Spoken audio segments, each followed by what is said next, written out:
Box office దగ్గర 4వ వారాన్ని super hold తో కొనసాగిస్తున్న rebel star Prabhas blockbuster movie కల్కి 4వ వీక్ వర్కింగ్ డేస్ లో కూడా ఇప్పటికీ షేర్స్ ను సొంతం చేసుకోవడం మామూలు విషయం కాదనే చెప్పాలి. రీసెంట్ టైమ్ లో బెస్ట్ లాంగ్ రన్ ను ఎంజాయ్ చేస్తున్న కల్కి మూవీ తెలుగు రాష్ట్రాల్లో 27వ రోజుతో పోల్చితే కొంచెం డ్రాప్స్ ను 28వ రోజు సొంతం చేసుకోగా ఉన్నంతలో మరోసారి డీసెంట్ హోల్డ్ నే చూపెడుతూ 30 లక్షల రేంజ్ లో షేర్ అందుకునే అవకాశం కనిపిస్తూ ఉండగా హిందీలో 80 లక్షలకు అటు ఇటుగా నెట్ కలెక్షన్ల మార్కును అందుకునే అవకాశం ఉన్న ఈ సినిమా రెస్ట్ ఆఫ్ ఇండియాలో అలాగే ఓవర్సీస్ లో కలుపుకొని మరో 30 లక్షల వరకు షేర్ ను అటు ఇటుగా సాధించే ఛాన్సెస్ కనిపిస్తూ ఉండగా మొత్తం మీద 28వ రోజు వరల్డ్ వైడ్ గా మరోసారి కోటికి పైగా షేర్ అందుకునే అవకాశం ఎంతైనా ఉందని చెప్పాలి.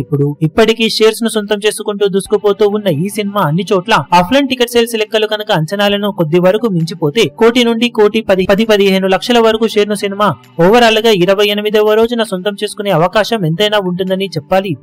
మొత్తం మీద 4 వారాలను దిగ్విజయంగా పూర్తి చేసుకుని రీసెంట్ టైమ్ లో one of the best long run ను దక్కించుకున్న సినిమాగా నిలిచిన కల్కి మూవీ 5వ వారంలో కొత్త సినిమాల నుండి పోటీని తట్టుకొని ఎలాంటి కలెక్షన్లతో హోల్డ్ చేస్తుంది అన్నది ఇప్పుడు ఆసక్తికరంగా మారింది. ఈ వీక్ లో కూడా హోల్డ్ చేస్తే లాభాలను ఇంకా పెంచుకునే అవకాశం సినిమాకు ఎంతైనా ఉంటుంది. మొత్తం మీద 4 వారాలలో ఓవరాల్ గా సినిమా సాధించే ఏరియాల వారి కలెక్షన్ల వివరాలు ఏ విధంగా ఉంటాయో చూడాలి. ఈ వీడియో మీకు నచ్చినట్లయితే లైక్ చేయండి, షేర్ చేయండి, ఛానల్ ను సబ్స్క్రైబ్ చేయడం మాత్రం మరవకండి. ఏ చిన్న అప్డేట్ ను మిస్ అవ్వకూడదు అనుకుంటే బెల్ ఐకాన్ ను ప్రెస్ చేయండి.